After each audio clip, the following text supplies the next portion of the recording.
दोस्तों नमस्कार, मैं हूं मनोज अलीगढ़ी। अलीगढ़ मुस्लिम विश्वविद्यालय के म्यूज़ियम में हूं। म्यूज़ियम है मूसा डाकरी के नाम से, और ये आप देख रहे हैं लगभग 75 वर्ष पुराना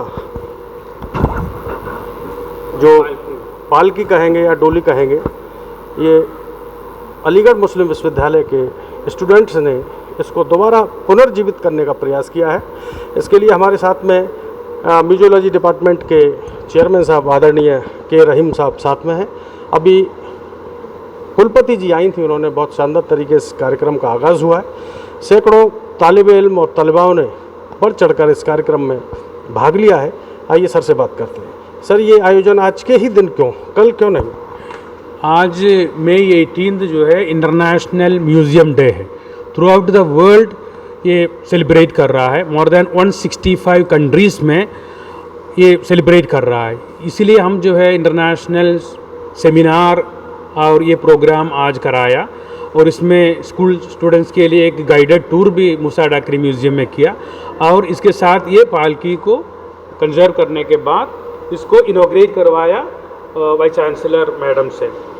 और ये पालकी जो है कन्नौज से आया है। एक स्टूडेंट जो है उनका एमएससी डिसर्टेशन प्रोजेक्ट वर्क के लिए लाया गया है, और बहुत ख़राब कंडीशन में था, और इसका पुरानी चित्र ये फ़ोटो ये है, और इनको जो है पुनर्जीवित किया कंजर्वेशन कर उनका लकड़ी में काम किया, मेटालिक ऑब्जेक्ट मैक्सिमम यही मटेरियल यूज़ कर ये सारी जो है मैं इसका सही टूटा हुआ था, लेकिन ये वही ओल्ड मटेरियल यूज़ कर हमने कंजर्व किया।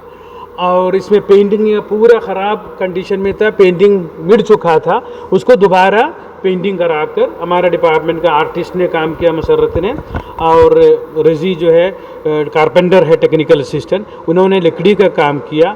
और इसका जो महरान ने जो है ये प्रोजेक्ट वर्क किया था एमएससी, और under the supervision of doctor Hamiza Zarreen. तो ये तो सर आपने बताया अपने तलबा, स्टूडेंट तलबा ना, हाँ, ये तलबा का कार्य किया हुआ है। अगर ये केमिकल की मात्रा अगर ज़्यादा होती तो जो आपकी हेरिटेज जो वस्तुएं हैं जिसको पुनर्जीवित करने का प्रयास कर रहे हैं, तो वो क्या नुकसान हो सकता था? उसके लिए क्या गाइडेंस रहा सर? या और केमिकल जो है आप हमारा जो भी परमिशेबल केमिकल होती है वही यूज़ करना है, इतना क्वांटिटी ज़्यादा नहीं करना चाहिए। ये सारी चीज़ें नज़रअंदाज रखकर हमारा टीचर्स का सुपरविजन में, टेक्निकल असिस्टेंट्स की सुपरविजन में ये काम किया है। कंजर्वेशन का काम का जो सारा जो क्राइटेरिया है, पैरामीटर्स है, वो सारा फॉलो कर ही किया है। हर आदमी नहीं कर सकता है। ये जो टेक्निकल फील्ड में जो एक्सपर्ट होती है वही इस तरह कंजर्वेशन कर सकता है। तो ये बताएं सर, इससे आम जनजीवन पर, आम नागरिकों पर यानी ऐसे म्यूजियमों का क्या लाभ, क्या हानि है? पुराने ज़माने की चीज़ें देखने से बच्चों को मोटिवेशन होता है। पुराने ज़माने में ऑब्जेक्ट कैसे था, फॉर एग्ज़ाम्पल ये जो है 5000 साल पुराने से ये मिट्टी का ये आते थे हाँ। इसके बाद उसका डेवलपमेंट कैसे हुआ है, इसके बाद सेरामिक टाइप की कप आने लगा, उसे फिर उसमें और इम्प्रूवमेंट हुआ। इसके बाद इको फ्रेंडली कप आया है, ये बनाया है राइस वेस्ट से बनाया है।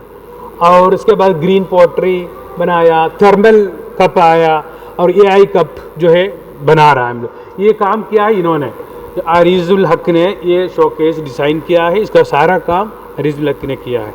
इसका एमएससी डिसर्टेशन कर उनको एमएससी इसमें अवार्ड हुआ है। सर, भारत में कितने म्यूज़ियम हैं, कितने म्यूज़ियम्स के बारे में शिक्षा दी जा रही है यूनिवर्सिटीज़ में? म्यूज़ियम्स 1000 म्यूज़ियम्स है, डिफरेंट टाइप ऑफ म्यूज़ियम्स, लेकिन सिर्फ 4-5 यूनिवर्सिटी में full fledge department of museology है। कुछ जगह पर डिप्लोमा सर्टिफिकेट कोर्स हैं, और उसमें बड़ौदा यूनिवर्सिटी पहले वो बना, इसके बाद BHU, इसके बाद कलकत्ता, फिर अलीगढ़ मुस्लिम यूनिवर्सिटी डिपार्टमेंट है, फुल फ्लेज डिपार्टमेंट है, और नेशनल म्यूजियम इंस्टीट्यूट। बाकी सब जो है कभी सर्टिफिकेट कोर्स, डिप्लोमा कोर्स चल रहा है, कोई डिपार्टमेंट नहीं है। सर, ये तो लगता है हमारे इंटरेस्ट की चीज़ें हैं। कैमरे हैं काफ़ी पुराने किताबों में देखा करते थे। इसका क्या बताना चाह रहे हैं इसके बारे में? ये जो है पुराने ज़माने में कैमरा कैसे थे और फिर इसका डेवलपमेंट कैसे हुआ। अब कैमरा की ज़रूरत ही नहीं है, मोबाइल में सारी चीज़ हो जाता है। तब जो है बच्चों को मालूम होना चाहिए कैसे पुराने ज़माने में कैसे फ़ोटोग्राफी होते थे, ब्लैक एंड वाइट फ़ोटो, उसका प्रोसेसिंग, ये फ़ोटो खींचने के बाद 1 हफ्ते बाद फ़ोटोग्राफ मिलते थे। अब सेकंड बाई सेकंड आपको प्रिंट आउट मिलते हैं, second by second print out भी मिलते हैं और शानदार गीतों का भी आनंद ले सकते हैं। सर ये बॉक्स पीछे रखा है सर, ये जो है पुराने ज़माने की ग्रामोफोन है। पुराने ज़माने में गाना इसमें चलाते थे और उस वक्त टेप रिकॉर्डर, रेडियो कुछ नहीं था, ये इससे काम चलते थे। फिर ये इम्प्रूव होते होते जो है बाकी टेलीकम्युनिकेशन का डेवलपमेंट हुआ, टेक्नोलॉजी का डेवलपमेंट हुआ, जैसे ये टेलीफोन सेट है। पुराने ज़माने में 100-150 साल पुराने ये टेलीफोन यूज़ करते थे और इसमें एक हाथ से पकड़ना था, एक हाथ से जो है कान में रखते थे और बहुत मुश्किल से बात करते थे। तब जो इसका इम्प्रूवमेंट के लिए फिर जो है ये वाला डायल टाइप आया। डायल टाइप में प्रॉब्लम क्या होते थे, बीच बीच में वो मिस हो जाते थे और कंफ्यूज होता है डायल सही किया नहीं किया। उसके लिए फिर ये बटन आया, ये ज़्यादा आसानी हुआ। फिर बटन के बाद फिर मोबाइल सेट आया, बड़े बड़े मोबाइल सेट थे।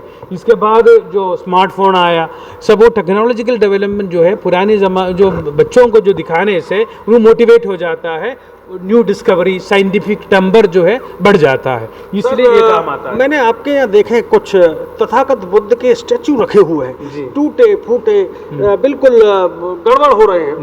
उनके बारे में क्या जानकारी देंगे? और अगर आम पब्लिक देखना चाहे तथागत बुद्ध की मूर्तियों को, तो उसके लिए क्या करना हो? सबको म्यूजियम इस ओपन, सबके लिए ओपन है, किसी वक्त भी आ सकता है। अगर स्कूल का बच्चा है तो उनको परमिशन लेटर, क्योंकि एट ए टाइम 100-200 लोगों को एंगेज करना, गाइड करना मुश्किल होता है, उनके लिए परमिशन लेटर की ज़रूरत है। आम आदमी किसी वक्त भी आकर देख सकते हैं, उसके कोई परमिशन की ज़रूरत नहीं है।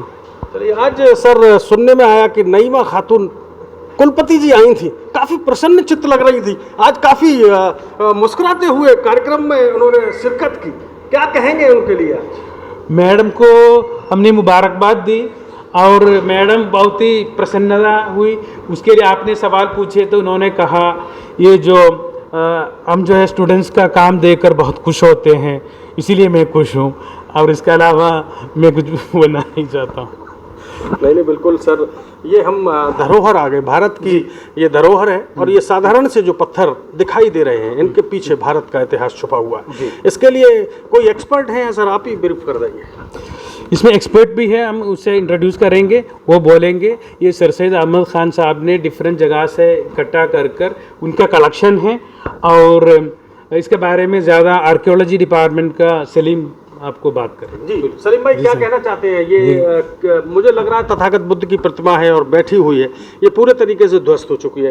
क्या संकेत देना चाह रहे हैं? मैं अपने साथी से कहूँगा कि ये दिखाएं, कुछ यहाँ पर आकृतियाँ बनी हुई नज़र आ रही हैं, उसके लिए पूरा विस्तार से सर बताएंगे। देखिए, जहाँ आप खड़े हैं ये यूनिवर्सिटी के फाउंडर सर सैयद अहमद ख़ान साहब का पर्सनल कलेक्शन है, जो उन्होंने डिफरेंट एरिया से कलेक्ट किया था, और इसमें हिंदू, जैन और बुद्धिस्ट पीरियड के इस स्कल्पचर उन्होंने कलेक्ट और उसको फिर उन्होंने एक म्यूज़ियम की शक्ल दी। पहला म्यूज़ियम साइंटिफिक सोसाइटी जो पुराना दवाखाना तिब्बिया कॉलेज है, उसमें उन्होंने इस्टेब्लिश किया। उनकी डेथ के बाद प्रोफेसर आर.सी. गौड़ ने इसे कलेक्ट किया और आर्कियोलॉजी कलेक्शन में रखा। जो आप देख रहे हैं कंक्रीट के स्कल्पचर्स, वो हमारे यहाँ के अलावा सिर्फ साउथ इंडिया में मिलेंगे। अब वो उस आदमी का विज़न देखिए सर सैयद अहमद ख़ान साहब का, कि उन्होंने अपने इंडियन कल्चर को सेव किया और उसको रखा। अब हमारे यहाँ की कुछ चीज़ें बहुत अहम हैं, जैसे सर तथागत बुद्ध पर बाद में जाएंगे। ये पत्थर का एक साधारण सा टुकड़ा आपने क्यों सजा कर रखा है? देखिए, लोगों की नज़र में ये साधारण सा टुकड़ा है, लेकिन हमारे लिए इसकी बहुत वैल्यू है। ये हमारी धरोहर है, जो हमारे बुज़ुर्गों ने रखा है। अब उसको अगर हम नहीं रखेंगे संभाल के, तो आने वाली जनरेशन को अपने कल्चर के बारे में क्या बता पाएंगे। अब ये जैसे बुद्धा का स्टैचू है, इस तरह का बुद्धा का स्टैचू आपको पूरे वर्ल्ड में कहीं नहीं मिलेगा जिसके ऊपर बोध गया श्रीन डिपिक्ट किया गया है। ये क्या दिखाना चाहते हैं सर? ये वो बोध गया में जो टेम्पल है, ये वो इस स्कल्पचर में बनाया गया है। और इसके अलावा पूरे वर्ल्ड में ये टेम्पल किसी स्कल्पचर में बुद्धा के नहीं मिलेगा।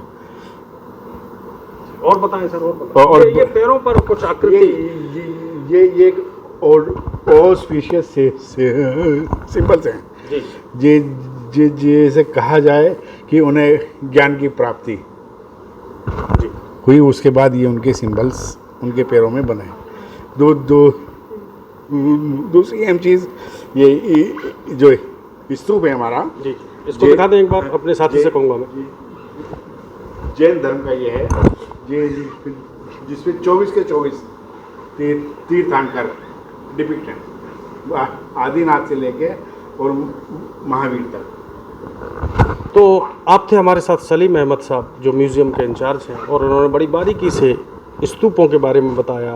पुराने कई दशकों, कई सदियों पुराने पत्थरों के बारे में आम जन को या आगे आने वाली पीढ़ी को बताने का प्रयास कर रहे हैं, क्योंकि भारत का जो इतिहास है वो पत्थरों के माध्यम से सामने आ रहा है। और जो भी छात्र हैं, तलबा हैं, तालिब इल्म में और म्यूज़ियम में आएँ, ज़्यादा से ज़्यादा अपने देश के बारे में पूछें। ये मिट्टी हमें बताएगी कि हम कौन हैं, कहाँ से आए हैं। मैं हूँ सहाफ़ी मनोज अलीगढ़ी, साना बसाना मिलता रहूँगा। आपका बहुत बहुत धन्यवाद।